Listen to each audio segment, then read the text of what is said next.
Completely virtual लोगों से जुड़ रहे हैं, जबकि सबसे ज़्यादा कोरोना इंदौर में फैल रहा है, उसके बाद भी इतनी बड़ी बैठक आप यहाँ कर रहे हैं। आप चाहते तो उसको वर्चुअल भी कर सकते थे, पर कैसे कोरोना नहीं फैलेगा जो आपने बैठक आज करी?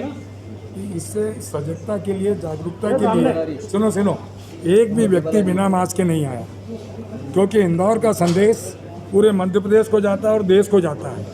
क्योंकि जब यहाँ पर इतनी गंभीरता से आपने खुद ने कहा कि ये संकट, ये महामारी हमारी माँ अहिल्या की नगरी में सबसे ज़्यादा है, तो सजगता की ज़रूरत है, आवश्यकता की ज़रूरत है, एक अवेयरनेस की आवश्यकता है। क्योंकि आप जानते हैं कि मास्क ज़रूरी है तो वैक्सीन भी ज़रूरी है, आपने कहा दूरी भी ज़रूरी है। मैं तो जिस प्रकार से मध्य प्रदेश के लोकप्रिय मुख्यमंत्री ने स्वास्थ्य के प्रति आग्रह का जो संदेश दिया है, अपने सजगता का दिया है कि मास्क ज़रूरी है तो दूरी भी ज़रूरी है, और हमारे राष्ट्र के प्रधानमंत्री जी ने कहा कि मास्क के साथ, दूरी के साथ वैक्सीन भी ज़रूरी है।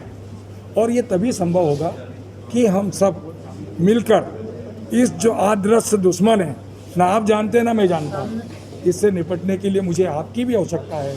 अभी इसके पहले हमने 2 दिन पहले जो हमारे धर्म के हमारे महामंडलेश्वर सारे लोगों के साथ उनके बाद हमने चर्चा की।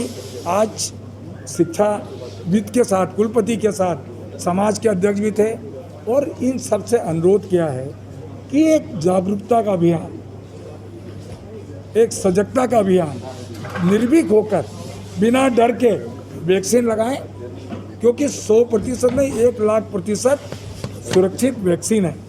और सबसे ज़्यादा मास्क ज़रूरी है, दूरी ज़रूरी है, और सबसे ज़्यादा क्योंकि हमारे परिवार के लिए, हमारे इंदौर के लिए, हमारे मध्य प्रदेश के लिए, हमारे राज्य के लिए, इस संकट से, इस कोरोना वायरस से लड़ने के लिए सजगता बहुत जरूरी है। इसी उद्देश्य को लेकर आज हमने सब शिक्षा शास्त्री कुलपति से अनुरोध किया, क्योंकि समाज में परिवर्तन कोई ला सकता है, उसका नाम शिक्षा है।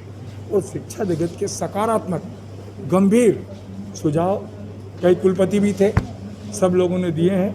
उनको 7 शब्द, एक शब्दों पर गंभीरता से विचार कर रही है शासन, और शासन प्रशासन इस लड़ाई को, इस कोरोना वायरस को बहुत गंभीरता से लड़ रहा है।